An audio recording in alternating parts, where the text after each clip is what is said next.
गुरुदेव भक्तो बालाजी शरणम चैनल में आप सभी का अभिनंदन करती हूँ। आज बहुत प्यारी सी छोटी सी कहानी आप सबके बीच लेके बाबा की कृपा से आई हूँ, जिससे कि हमारी समझ में सुधार हो और सब प्रकार के गलतियों से हम बच सकें।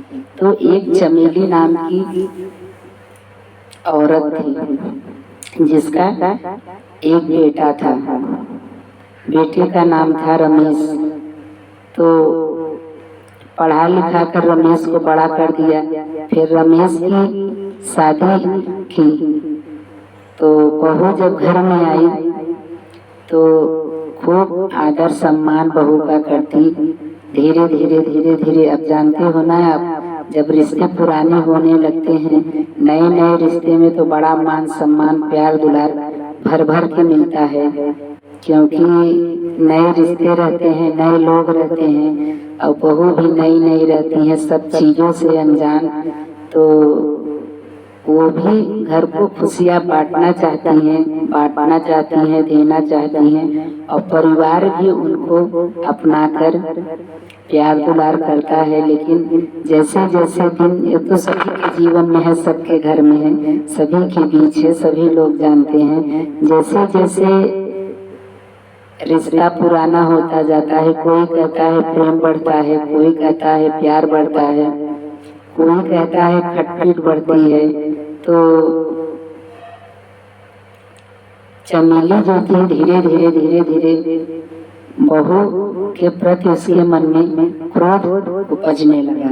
हमेशा बहू से नाराज रहती। उसको लगता कि बहू मेरे बेटे को मुझसे दूर कर रही है। चमेली के मन में हमेशा ऐसे ही विचार चलते रहते। अब रमेश भी अपनी जिम्मेदारियों में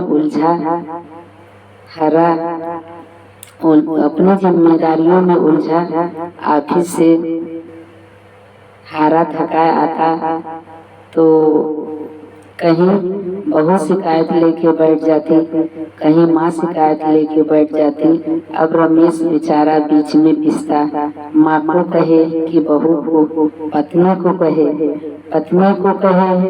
तो अगर पत्नी को कहेगा तो पत्नी कहती आप माँ का साइड लेते हो, माँ को कहे तो माँ कहती पत्नी की साइड लेते हो। रमेश बेचारा बीच में पिसता रहा।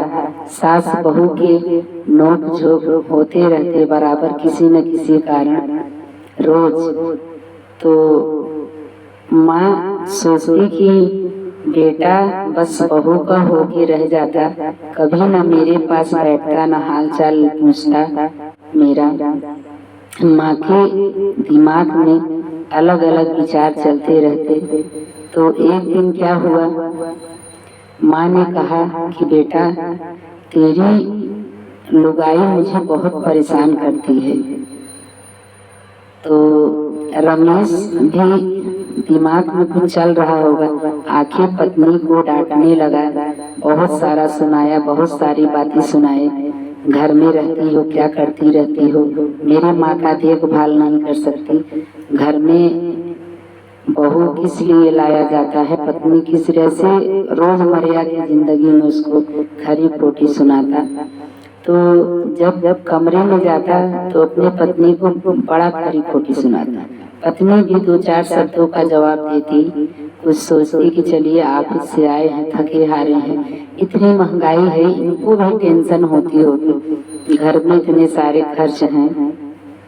तो वो हर बात को ध्यान नहीं देती, इग्नोर करती। लेकिन कितने दिन इग्नोर करेगी।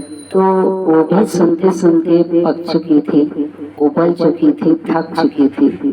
तो जब भी रमेश ऑफिस से आए तो माँ कुछ न कुछ ऐसा कर देती थी कि दोनों लोग कमरे में जाते ही जोर जोर से लड़ाइयाँ करने लगते। तो माँ उनके दरवाजे के सामने सोफे पे बैठकर सुनती और मजे लेती मन ही मन में। तो अब देखो, किसी भी माँ को ऐसा नहीं करना चाहिए, ये गलत बात है। अगर आपको कोई तकलीफ है, दिक्कत है, तो बेटे बहू को सामने बैठा कर उलझनों को सुलझा लीजिए, लेकिन ऐसा नहीं करना चाहिए। तो वो जब बेटे बहू जब भी लड़ते, कुछ ऐसा कर देती थी माँ, कर देती थी, तो माँ को बड़ा मजा आता, माँ सुन के खुश होती। तो जब बहू बेटे की लड़ाई हो जाती तो बेटा कमरे में न जाकर माँ के पास आके बैठ जाता। बहू भी अपना काम धाम करने लगती, जिम्मेदारियों को निभाने लगती। तो एक दिन रमेश जब ऑफिस से आया तो माँ ने फिर ऐसा कुछ कहा कि रमेश एकदम उबल पड़ा और पत्नी को खरी खोटी बहुत सुनाने लगा। पत्नी भी थक चुकी थी, वो भी खूब पति से झगड़ा की, जितना उसको करना था दोनों लोग आपस में खूब झगड़ लिए। तो पत्नी जब दरवाजे से निकलने लगी, देखा कि माँ बहुत मुस्कुरा के मजे ले रही है।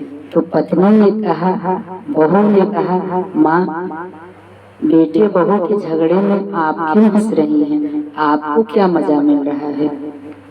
आप बेटे बहू के बातों को सुनती हैं। सच में हमने कथाओं में सुना है माँ कि आपको अब जब आप इस शरीर को छोड़ेंगी तो आपको छिपकली बनके आना पड़ेगा और फिर इसी दीवार पे कान लगा के हम लोगों की बातें सुनना, आपको मुक्ति नहीं मिलेगी। ऐसे छिपकली बनकर दीवार पे चिपकी रहेंगी और हम लोगों की बातें सुनती रहेंगी। आपको यही नसीब होगा, क्योंकि जो बेटे बहू के झगड़े को सुनता है या उनकी बातों को सुनता है या उनके जीवन में आग लगा के मजा लेता है, तो इससे बहुत बड़ा पाप बनता है। तो इसलिए माँ अपने कर्म को आप मत बिगाड़िए। जो भी हमसे गलती हुई है आप हमें बताइए, हम सुधारेंगे। लेकिन आप क्यों कुकर्म करके दोषों का भागी बन रही हैं? क्या आप मरने के बाद जब आपका जन्म होगा तो आप छिपकली बनना चाहती हैं? घर की दीवारों पे टहलना चाहती हैं? घर की दीवारों पे घूमना चाहती हैं? आप बताइए माँ, आप ऐसा क्यों कर रही हैं?